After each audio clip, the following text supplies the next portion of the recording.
Hi friends, ಅಸ್ಸಲಾಮು ಅಲೈಕುಮ್. ಮೀನಿನ ರುಚಿಯನ್ನು ಇಷ್ಟಪಡೋರು ಈ ಒಂದು ರೆಸಿಪಿಯನ್ನು ಖಂಡಿತವಾಗ್ಲೂ ಇಷ್ಟಪಡ್ತೀರಾ.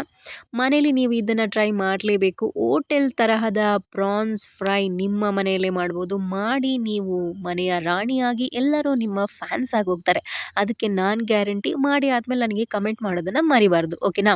ಫಸ್ಟು ಬಾಣಲಿಯನ್ನು ಬಿಸಿ ಮಾಡಿ ಎಣ್ಣೆ ಹಾಕ್ಕೊಳ್ಳಿ, ಆನಿಯನ್ ಹಾಕ್ಕೊಳ್ಳಿ. ಅದು ಬಿಸಿ ಬಿಸಿ ಆದಮೇಲೆ ಚೆನ್ನಾಗಿ ಸ್ಮ್ಯಾಶ್ ಆದಮೇಲೆ ಬ್ರೌನಿಷ್ ಕಲರ್ ಬಂದ ಮೇಲೆ ಅದಕ್ಕೆ ಟೊಮ್ಯಾಟೊ ಹಣ್ಣನ್ನು ಹಾಕಿ ಅದು ಕೂಡ ಚಂದ ಬೆಂದಾದಮೇಲೆ ರುಚಿಗೆ ತಕ್ಕಷ್ಟು ಉಪ್ಪು ಹಾಕಿ ಆದಮೇಲೆ ಇಂಜಿ ಬೆಳ್ಳುಳ್ಳಿ ಪೇಸ್ಟನ್ನು ಹಾಕಿ ಅದಾದಮೇಲೆ ನಾವು ವಾಶ್ ಮಾಡಿರುವಂಥ ಪ್ರಾನ್ಸ್ ಹಾಕ್ಕೊಳ್ಳೋಣ. ಪ್ರಾನ್ಸ್ ಹಾಕಿದ ಮೇಲೆ ಹಳದಿ ಪುಡಿಯನ್ನು ಹಾಕಿ ಅರ್ಧ ಬೇಯಿಸ್ಕೋಬೇಕು. ನಾವು ಬೇರೆ ಟೈಮಲ್ಲೆಲ್ಲ ಹೇಗೆ ಮಾಡ್ತೀವಿ, ಫಸ್ಟು ಮಸಾಲೆ ಎಲ್ಲ ಹಾಕಿ ಆಮೇಲೆ ಮಾಂಸ ಹಾಕಿ ಆಮೇಲೆ ಬೇಯಿಸಿ ಆಮೇಲೆ ತಿನ್ನೋದು. ಆದರೆ ಇಲ್ಲಿ ಸ್ವಲ್ಪ ಚೇಂಜ್ ಏನಪ್ಪ ಅಂತ ಹೇಳಿದರೆ, ಒಂದು ಅರ್ಧ ಪ್ರಾನ್ಸನ್ನು ಬೇಯಿಸಿ ಆದಮೇಲೆ ಅದಕ್ಕೆ ಸ್ವಲ್ಪ ಪೆಪ್ಪರ್ ಪೌಡರ್, ಮೆಣಸಿನ ಪೌಡರ್, ಫಿಶ್ ಮಸಾಲನ್ನು ಹಾಕಿ ಅದು ಚೆನ್ನಾಗಿ ಬೇಯೋದಕ್ಕೆ ಬಿಟ್ಬಿಡ್ಬೇಕು. ಅಂದರೆ ಅರ್ಧ ಆಲ್ರೆಡಿ ಬೆಂದಿರುತ್ತೆ, ಮತ್ತು ಇನ್ನರ್ಧ ಬೇಯಿಸೋದು ಅಷ್ಟೇ.